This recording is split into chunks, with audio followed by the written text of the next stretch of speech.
Hey Jesus Christ, it's me, President Obama. I know who you are. In fact, I knew you before you were formed in your mother's womb. Okay, well, what the heck are you doing here at the airport? I am here to speak with you and only you, Mr. President. Do not worry, no one else can see me but you. Mr. President, I have some questions for you. Go ahead, shoot the balls in your court. You are the King of Kings, Lord of Lords. Democratic Candidates Compassion Forum, April 13, 2008.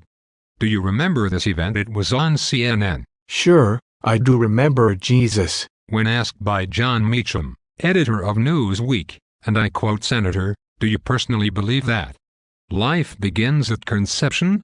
And if not, when does it begin? Your response was, and I quote, I think it's very hard to know what that means, when life begins. Is that correct? Yes, I do recall. I think it's very hard to know what that means, when life begins. I have not come to a full resolution on this matter, you know. This is the full resolution. I am the way, the truth, and the life. No man can come to the Father except through me. Do you believe this is true, Mr. President? Well, yes, that's what the Bible says, doesn't it? Then, as a follower of truth, a Christian and a follower of Christ, you, Mr. President, should follow truth wherever it leads, correct? Why, yes, Jesus, I'd like to think so. Please tell me the truth. Dr. Jaime Gordon is a professor of medical genetics and a physician at the prestigious Mayo Clinic.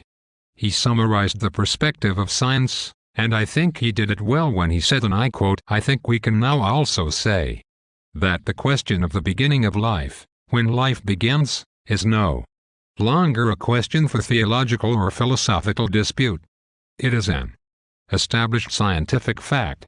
Theologians and philosophers, and I would add politicians like yourself, may go on to debate the meaning of life or purpose of life, but it is an established fact that our life, including human life, begins at the moment of conception. Wow. You know, I didn't know that. So the reality is the living baby in the mother's womb is not potential life but is a human being. The child is the product of human parents and has a totally distinct human genetic code.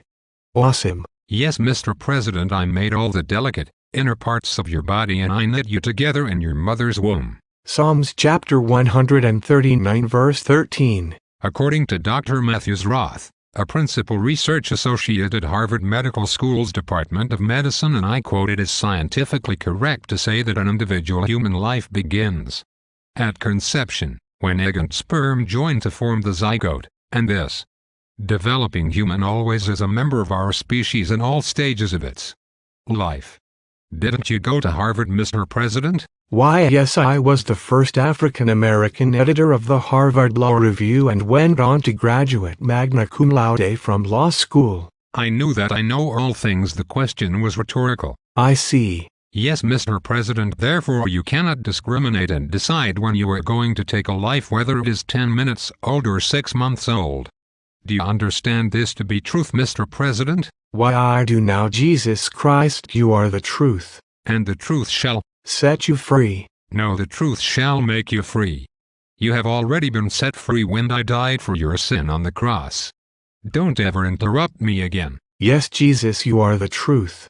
How can I add you to my cabinet staff? You can't. I and the Father are one. I must go now, but I will return to you again. I have some questions about Chapter 6 in your latest book, The Audacity of Hope. Goodbye for now, Mr. President. Goodbye, Jesus. Goodbye, America. Thank you for 4 more years. Thank you, America.